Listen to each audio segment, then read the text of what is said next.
नमस्कार झारखंड। मैं अभी हजारीबाग जंक्शन पर हूँ। हजारीबाग का रेलवे स्टेशन जो 2015 में इसका उद्घाटन किया गया, आज 2022 है और इसको बनने का अनुमान 3 मई 1999 में इसका शिलान्यास कर दिया गया था। लेकिन आज दशकों पार हो गए हैं, इसको बनते बनते समय लग गया और समय लग गया तो किस प्रकार से यहाँ पर दिक्कतें हो रही हैं, आखिर बात क्या है, आखिर आज हम लोग यहाँ पर क्यों आए हैं। आज हम लोग यहाँ पर बस इसलिए आए हैं क्योंकि कोई भी शहर को अगर रेलवे लाइन से जोड़ा जाता है तो बस उसके पीछे सरकार का एक ही मकसद रहता है कि वहाँ का प्रगति जल्दी हो, प्रगति जो है उस शहर का जल्दी हो। लेकिन कहीं ना कहीं 100 साल पुराना इतिहास रखने वाला हजारीबाग हमारा शहर कहीं ना कहीं आज भी पिछड़ा हुआ है। पिछड़ा हुआ इसलिए है, मैं आपको इसलिए बोल रहा हूँ कि ये शहर पिछड़ा हुआ है क्योंकि सबसे पहले जब यहाँ ट्रेन चालू हुई थी तो यहाँ से कोडरमा जाती थी, उसके बाद इसको बड़का काना, रांची और पटना जैसे बड़े शहरों से जोड़ा गया। लेकिन जोड़ने से क्या होता है, पटना और रांची यहाँ साप्ताहिक चलता है कि जबकि आप बसों में भीड़ देखेगा पटना और रांची जाने के लिए अगर बसों में आप भीड़ देखते हैं तो डेली लाखों की संख्या में लोग हजारीबाग से पटना और पटना से हजारीबाग और हजारीबाग से रांची और रांची से हजारीबाग आने का कार्य करते हैं। कोई लोग ऐसे हैं जो डेली जाते हैं। लेकिन शहर को जोड़ा क्यों जाता है, कोई भी बड़े शहरों से छोटे शहरों को ट्रेनों से क्यों जोड़ा जाता है, जानते हैं क्यों? क्योंकि वहाँ का जो स्पीड है प्रगति करने का वो थोड़ा तेज हो सके, तो तेज रफ्तार से बढ़ सके। लेकिन कहीं ना कहीं आज 2015 से 2022 तक में आपको हजारीबाग जंक्शन में कुछ वैसी सुविधा नहीं दिखती है। बड़ा सा रेलवे स्टेशन बना हुआ है जहां पर आप देख सकते हैं, बड़ा सा रेलवे स्टेशन बना हुआ है। यहां पर आपका रेलवे प्रशासन हार्दिक स्वागत करती है, लेकिन स्वागत किसका करेगी? स्वागत अगर पब्लिक रहेंगे ही नहीं, 24 घंटा अगर यहाँ ट्रेन चलता ही नहीं है तो इतना बड़ा रेलवे प्लेटफॉर्म बनाने का और इतना बड़ा रेलवे स्टेशन बनाने का क्या मकसद है? इतना करोड़ों खर्चा करने का। अब इसके खर्च पर बात कर लेते हैं। 1022 करोड़ रुपया लगा के इसको बनना था, लेकिन इसका उद्घाटन 3 मई 1999 में तत्कालीन प्रधानमंत्री के द्वारा शिलान्यास कर दिया गया था। इसको बनने में कुछ समय लगने वाला था, लेकिन इसको बनते बनते 2015 में इसका उद्घाटन हुआ तो कहीं ना कहीं वो बजट बढ़ के 2900 करोड़ रुपया का हो गया। मतलब आप समझ सकते हैं कि कितना बड़ा घोटाला यहाँ पर हुआ होगा, तब जाके ये जो रेलवे स्टेशन है जो हजारीबाग में बन पाया है। और आज 2015 से बनने के बाद नरेंद्र मोदी जी दोबारा हजारीबाग भी आए, उसके बाद दोबारा प्रधानमंत्री भी बन गए। लेकिन हमारा जो यहाँ का ट्रेन है वो दोबारा रांची नहीं जाता है, सप्ताह में सिर्फ एक बार जाता है। दोबारा पटना नहीं जाता है, सिर्फ एक ही बार जाता है। और कोडरमा जाने का भी व्यवस्था कुछ ऐसा है कि दिन भर में 2 ट्रेनें हैं जो आपको कोडरमा ले जाएंगी। अगर यहाँ पर मालगाड़ी ढोने, मतलब जो यहाँ पर है ना पब्लिक को ढोने के लिए, पब्लिक को पैसेंजर गाड़ी नहीं है यहाँ पर ज़्यादा मालगाड़ी आती है। कोयला का जो कार्य होता है वो ज़्यादा तेज़ी से यहाँ पर हो रहा है। तो कहीं ना कहीं आज ज़रूरत है हजारीबाग के लोगों को। इतना बड़ा जंक्शन है कि चलिए आपको हम अंदर ले चलते हैं, इसको घुमाते हैं कि कितना बड़ा जंक्शन है और कितने लोग हैं यहाँ पर।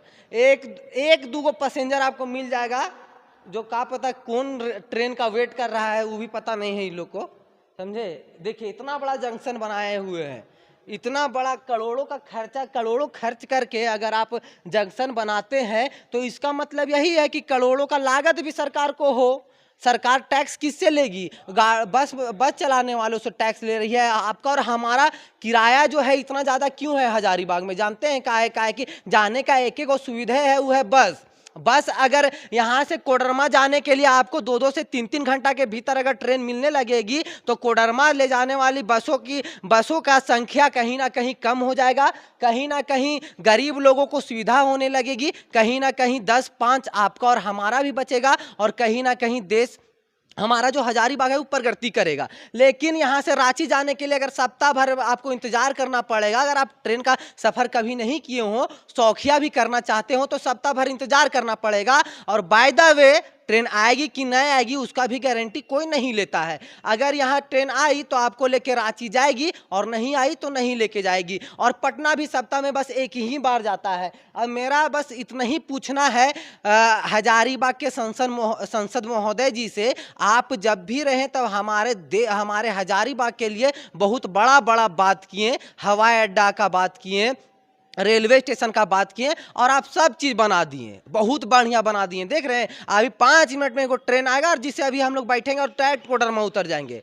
हमको कोडरमा जाना है एक्चुअली, लेकिन हम नहीं जा पाएंगे क्योंकि यहाँ पर ट्रेनें नहीं आएगा, समझे। अगर किसी को कोडरमा जाना है तो यहाँ से जाइए आनंदा कॉलेज के पास सिटी लिंक एक बस है, वहाँ का टिकट करवाइए 120 रुपया का, और उसके बाद रोड से जाइए। आप ट्रेन पर से कैसे जाएंगे, आप टैक्स देते हैं, आप और हम टैक्स थोड़ी देते हैं, खाली यहाँ का संसद महोदय जी टैक्स देते हैं,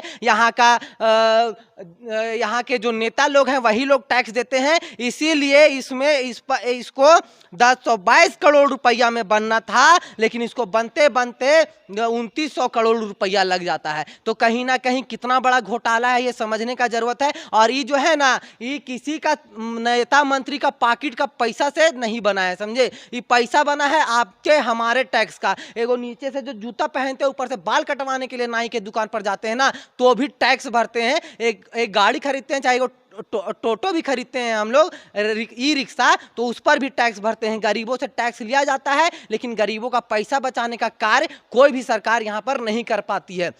जब इसको नरेंद्र मोदी जी के द्वारा उद्घाटन कर दिया गया था, लेकिन कहीं ना कहीं यहाँ पर बीजेपी की सरकार है, सेंटर में बीजेपी की सरकार है, तो कहीं ना कहीं यहाँ यातायात की सुविधा ज़्यादा से ज़्यादा देने की ज़रूरत है। जो सप्ताह में गाड़ी एक बार रांची जाती है, उसको सप्ताह में 3 बार रांची जाना चाहिए था। इतना बड़ा जंक्शन बना देने से नहीं हो जाता है। कितना पैसेंजर आते होंगे यहाँ, आप देख लीजिए कितना बढ़िया सुविधा है। देखिए यहाँ बढ़िया सुविधा इसलिए भी है क्योंकि यहाँ पब्लिक कम आते हैं। अगर पब्लिक ज़्यादा आने लगे तो इसको भी तोड़ देंगे, उसको भी तोड़ देंगे, उसको भी तोड़ देंगे। जहां अगर आपको साफ सफाई नजर आती है तो समझ लीजिए वहां ट्रेन नहीं आता है, और जहां ट्रेन आता है वहां साफ सफाई आपको नजर नहीं आएगी। यही है भारतीय रेलवे का पहचान। अगर आपको यही पहचान देखना है तो पटना जंक्शन हो गया, बड़े बड़े जंक्शन हो गए, तो हजारीबाग जंक्शन बड़ा जंक्शन क्यों नहीं हो सकता है? क्या हजारीबाग से रांची जाने वाले लोगों की जनसंख्या कम है क्या? अगर कम है तो आप कमेंट करके बताइए कि मैं गलत बोल रहा हूं कि हाँ कम है। यहाँ से डेली हजारों की तादाद में लोग रांची नहीं जाते हैं, और अगर है तो फिर यहाँ से रांची डेली क्यों नहीं ले जाया जाता है? यहाँ से डेली पटना क्यों नहीं ले जाया जाता है? और कोडरमा यहाँ से 80 किलोमीटर है, और ये ट्रेन को बनने के लिए सिर्फ कोडरमे तक था, और उस समय तक इसकी लागत 1022 करोड़ रुपया आप बता रहे थे। और कहाँ आप किससे जोड़ दिए? सप्ताह में अगर एक बार आप हमको रांची ले जाइएगा तो क्या सप्ताह में एक बार ही हम काम करेंगे? और बस का किराया कितना बढ़ते जा रहा है ये आप भी जानते हैं, हम भी जानते हैं। वैसे तो मोदी जी से कुछ कह नहीं सकते हैं, कहे कि रेलवे तो बेचिए दिए, कुछ दिन में स्टेशन वो बेच देंगे। और स्टेशन बिका हुआ भी लगता है, बिका हुआ बस इसलिए लगता है क्योंकि यहाँ पर सिर्फ रेलवे के कर्मचारी रहते हैं। पूरा कैमरामैन से अनुरोध करूँगा कि चारों तरफ दिखाइए, आपको बहुत ज़्यादा क्या 1-2 पैसेंजर नज़र आएंगे, सो नज़र आएंगे, बाद बाकी सब यहाँ लोकल लोग हैं। और 100 साल पुराना इतिहास रखने वाला हजारीबाग शहर आज तक अगर विकसित नहीं कर पाया है तो कहीं ना कहीं सबसे बड़ी कमियां यहाँ की सरकार की नहीं, यहाँ की पब्लिक की है, जो कभी आवाज नहीं उठाती है। जब यहाँ पर ट्रेन है, जब यहाँ पर इंजन है, जब यहाँ पर पटरी है, तो फिर रोज क्यों नहीं ले जाते हैं आप? हम लोग को रोज ले जाना चाहिए, आवाज़ उठाना होगा। इस सब चीज़ के लिए आपको समझना होगा। अगर आप डेली 100 रुपया खर्चा करके रांची जा रहे हैं तो 3000 रुपया आप ऐसे ही खर्चा कर दीजिएगा। लेकिन कहीं ना कहीं ट्रेन से जाइएगा तो प्राइवेट हो जाने के बाद भी यहाँ पर कम से कम लगेगा, तो 20% आपका पैसा कम लगेगा। ये बात को समझने का ज़रूरत है। और ये देख लीजिए माल ढोने के खाली काम में आता है ये।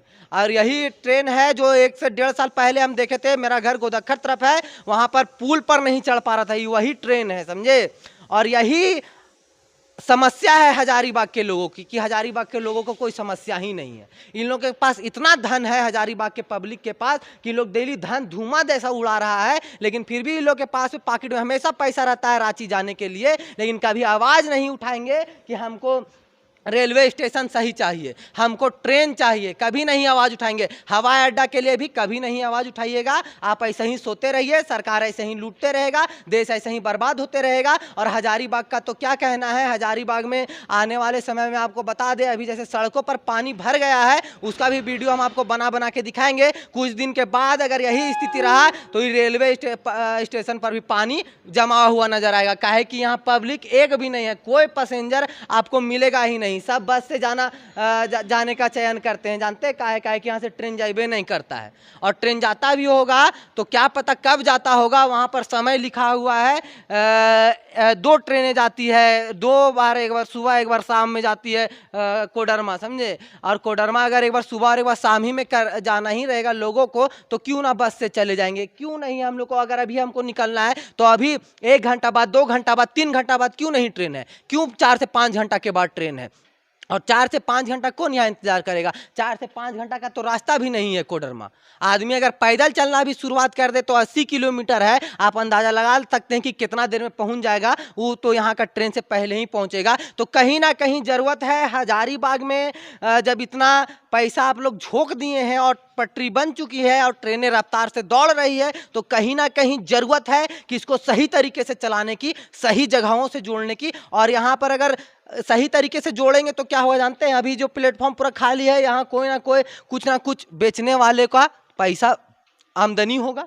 कहीं ना कहीं टेम्पू टैक्सी का टैक्सी आएंगे, तो कहीं ना कहीं हमारा शहर के लोगों को रोजगार मिलेगा। तो कहीं ना कहीं शहर में रोजगार भी आएगी और कहीं ना कहीं हम लोग को यातायात में सुविधा भी होगी। तो आप हजारीबाग रेलवे स्टेशन के बारे में और यहाँ पर चलने वाले ट्रेनों के बारे में क्या सोचते हैं, ये कमेंट करके ज़रूर बताएं।